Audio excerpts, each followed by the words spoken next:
అస్మద్గురుభ్యో నమః. మిత్రులారా, బహుబంధులారా, ఇప్పుడు చెప్పేది ఒక విచిత్రమైన మంత్రము. విచిత్రం అని ఎందుకంటున్నానంటే సులభంగా చేసుకోవచ్చు. ఒక చిన్న రాగి గ్లాసు కానీ రాగి చెంబు కానీ తీసుకోండి, దాంట్లో నీళ్లు తీసుకోండి, దాంట్లో తులసి వేయండి, చిటికెడు పసుపు, చిటికెడు కుంకుమ, చిటికెడు గంధము, కొద్ది తేనె చుక్క, అది వేసి అక్కడ పెట్టండి. మీ దైవ సన్నిధి, మీ ఇంట్లో పూజామందిరం ఉంటుంది, అక్కడ ఏ దేవుళ్ళు ఉన్నారు, ఎంతమంది ఉన్నారు, అది ఏమీ సంబంధం లేదు. ఇప్పుడు అడిగేది ఏమిటి అంటే, మనకి కోరికలు ఉంటాయి, ధర్మబద్ధమైన కోరికలే. అవేమిటి చివరిదాకా వస్తాయి, పోతుంటాయి, ఇబ్బంది పడుతుంటాయి. ఇది మగవాళ్ళకి కావచ్చు, ఆడవాళ్ళకి కావచ్చు. అంటే మనకి ఇంటి లోపల లోటు లేని జీవనం కలగాలి.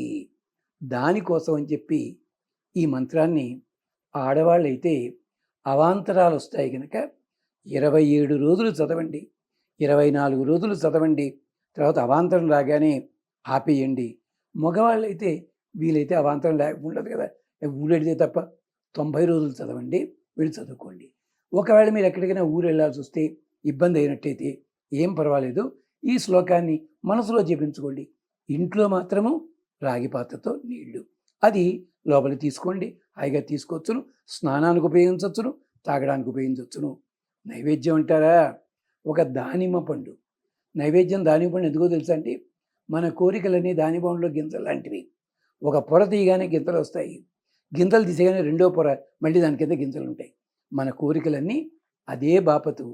ఇది కూడా మనకి వేద సాంప్రదాయంలో ఉన్న మంత్రం. ఇది చూడండి.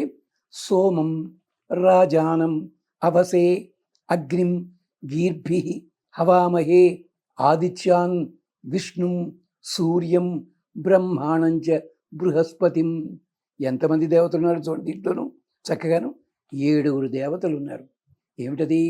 సోమం రాజానం అవసే, సోమలతతోటి సమానమైన తులసి దళం వేశామయ్యా. అమ్మా తులసి, మాకు రక్షించమ్మా, మమ్మల్ని రక్షించమ్మా, మాకు రక్షణ కలిగించు. సోమం రాజానం అవసే అగ్నిం, దీపం వెలిగించావమ్మా, చక్కటి దీపము. అగ్నిం గీర్భి, స్తోత్రంతో, నేను స్తోత్రం చదువుతున్నాను కదా, నీ పేరు పెట్టకపోయినా అది నీకే స్తోత్రము. గీర్భి హవామహే, నేను ఆహ్వానం చేస్తున్నాం. పూజ చేసేటప్పుడు దీపం వెలిగించాం, ఆహ్వానించడమే కదా నిన్ను, దేవతల్ని కూడా. అంతేకాదు ఆదిత్యాన్ విష్ణు, కాస్త ఉదయం పూట 7 గంటల లోపలే చేయండి ఇది. ఆదిత్యాన్, సూర్య భగవానుడు కూడా. విష్ణు సర్వవ్యాపైన పరమాత్మ, అతన్ని. సూర్యం, అదేమిటండి ఆదిత్యాన్ అన్నారు, సూర్యం అంటున్నారు ఏమిటి?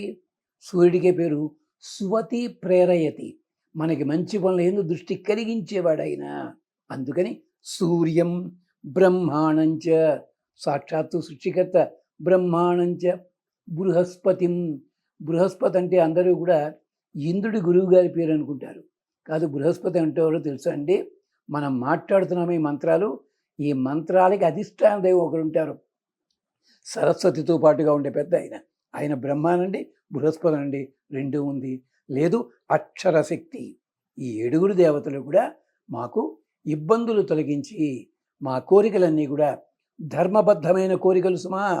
ఏదో కావాలని చెప్పి ఇష్టముడు కోరుకుని అది జరగలేదు మాత్రం అనకండి. చక్కగా మంచి జరుగుతుంది, ఇల్లు క్షేమంగా ఉంటుంది. ఇది ఇన్ని రోజులనే కాదు, రోజు చదువుకోవచ్చు హాయిగాను.